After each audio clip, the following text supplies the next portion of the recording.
హోలీ సిటీలో మహిళల మరణ మృదంగం. నెల రోజులు తిరిగేసరికి 3 మహిళల మృతి. సొంత ఇంట్లోనే ఉన్నట్టుండి ప్రాణాలు కోల్పోయారు. గత డిసెంబర్ నెలాఖరున జరిగిన పెద్దావిడ హత్య కేసు ఓ కొలిక్కి రాకముందే మరో మహిళ అనుమానాస్పద స్థితిలో చనిపోయింది. అప్పు వసూలు చేసుకోవడానికి కొన్నాళ్లుగా వేధిస్తున్న వారే ఆమెను హత్య చేశారని భర్త అంటున్నారు.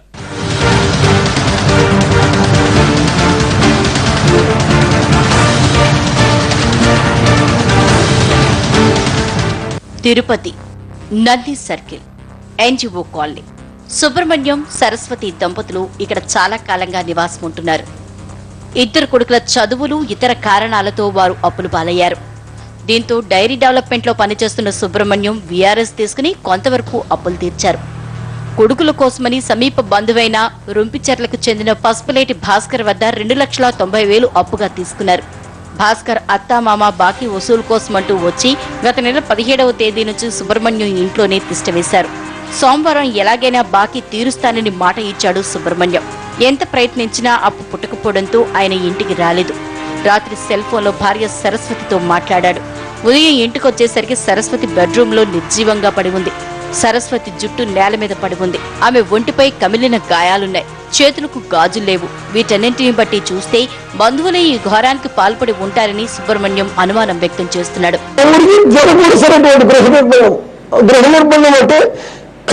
కళ్ళతో చూడలేము, చెవులతో వెళ్ళాం. అటువంటి గృహ నిర్బంధము ఎక్కడ ఏ తల్లి ఎవరికి రాకూడదు. ఈ గృహ నిర్బంధం వల్ల మేము ఏదో మానసికంగా శారీరకంగా కుళ్ళిపోయినాము. రాత్రి భార్య భర్త కూడా మాట్లాడుకోలేము సార్.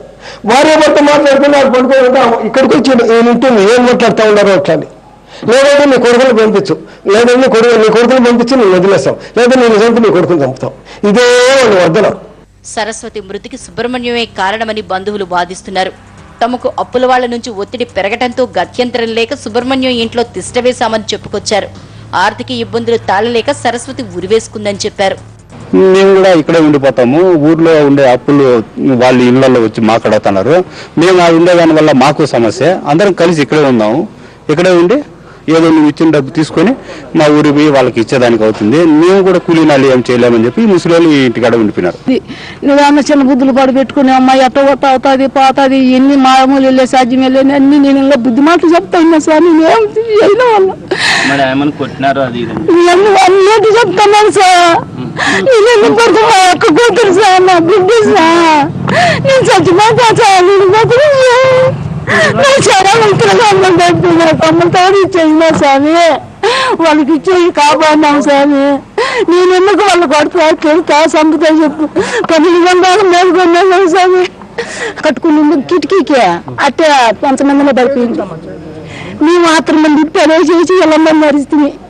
మేము ఎన్ని బలకలేదు అమ్మని నడిచి. సరస్వతి మృతిపై అనేక అనుమానాలు వ్యక్తమవుతున్నాయి. ఆర్థిక ఇబ్బందులే చావుకు కారణమైనా ఆమె ఏ విధంగా చనిపోయిందనేది పోలీసులే బయట పెట్టాల్సి ఉంది.